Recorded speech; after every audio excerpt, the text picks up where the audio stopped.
Did you know that approximately 8 newsworthy tech stories happen every day? And you can help them now by donating $5 at the link below. What are you up to this weekend? A pizza party. Oh, that's cool, because AMD decided their Friday plans involved launching a ridiculous $4,000 desktop CPU with no real competitor. Is it thin crust though? No. The Threadripper 3990X is the first 64-core processor for the high-end desktop space, and it's available now for $3,990 US. Apparently, it's in a league of its own, as Intel's closest competitor in terms of price is the Xeon W3275 with a mere 28 cores.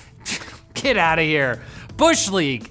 And it's also $500 more expensive and doesn't come near the 3990X in terms of performance, so. Go away. The one big issue, as Linus and Anthony explained in the full review over on LTT, is that it's limited to 256 gigs of memory, which, hey, that seems like a lot to normies like us, but for the market that this chip is targeting, that's actually kind of low, with other HEDT CPUs supporting up to 1 terabyte of RAM. So I guess this is the part of AMD's story where they're kind of going a bit mad with power. You know, they're buying fancy sport cars, mansions, and maybe some mistakes are made that anger the wrong type of people, and the stage is set for like a Scarface style shootout, you know? You gotta be careful here, Lisa, all right?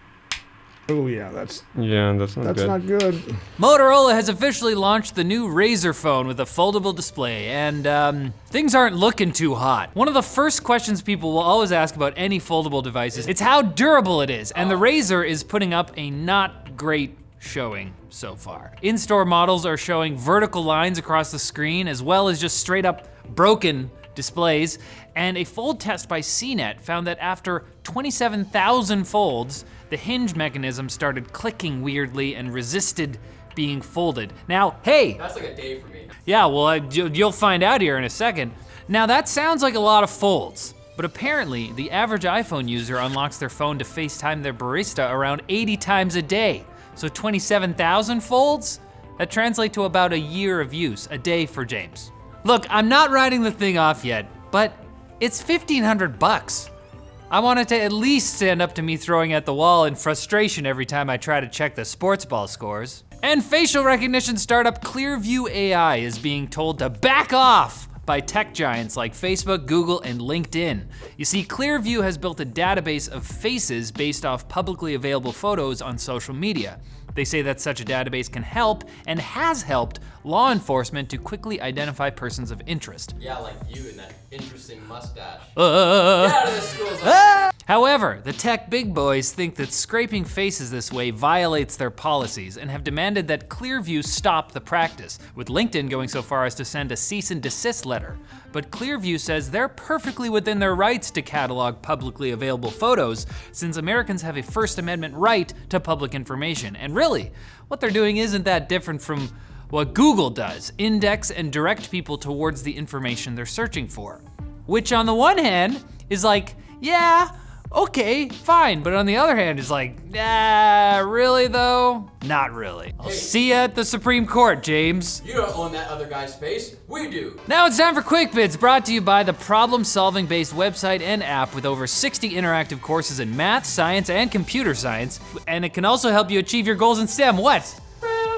Oh, brilliant, he knew what it was. Brilliant will puzzle you, surprise you, and expand your understanding of the modern world. All of their courses have storytelling, code writing, interactive challenges, and problems to solve. And now, there's interactive content that makes solving puzzles and challenges even more fun and hands-on. Check out their computer science courses. You'll get a strong understanding of algorithms, and you can even learn how to program a drone to annoy your sister.